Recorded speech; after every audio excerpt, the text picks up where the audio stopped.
ಮಂಗಳೂರಿನ ಕುಲಶೇಖರದ ಕೋಡೆಲ್ನ ಹೋಲಿ ಕ್ರಾಸ್ ಚರ್ಚ್ನಲ್ಲಿ ಸಂಭ್ರಮದ ಮೋಂತಿ ಫೆಸ್ಟ್ ಆಚರಣೆ ನಡೆಯಿತು.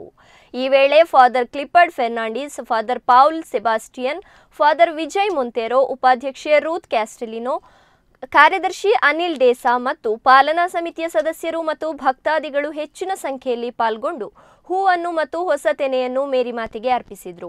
ಇಂದು ಮಹಿಳೆಯರಿಗೆ ಗೌರವ ಕೊಡುವ ಪ್ರತೀಕವಾಗಿ, ಹೆಣ್ಣು ಮಕ್ಕಳ ಹಬ್ಬವಾಗಿ, ಪ್ರಕೃತಿಗೆ ಭಾಗವಾಗಿರುವ ತೆನೆ ಹಬ್ಬವಾಗಿ, ಕುಟುಂಬದ ಸಂಬಂಧಗಳಿಗೆ ಗೌರವ ಕೊಡುವ ಭಾಗವಾಗಿ, ಕುಟುಂಬದ ಹಬ್ಬವಾಗಿ ಹಾಗೂ ಕನ್ಯಾ ಮರಿಯಮ್ಮನವರ ಹುಟ್ಟು ಹಬ್ಬದ ಅಂಗವಾಗಿ ಮೋಂತಿ ಫೆಸ್ಟ್ ಅನ್ನು ಸಡಗರದಿಂದ ಆಚರಿಸಲಾಗುತ್ತದೆ ಎಂದರು.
फोटो काढ या.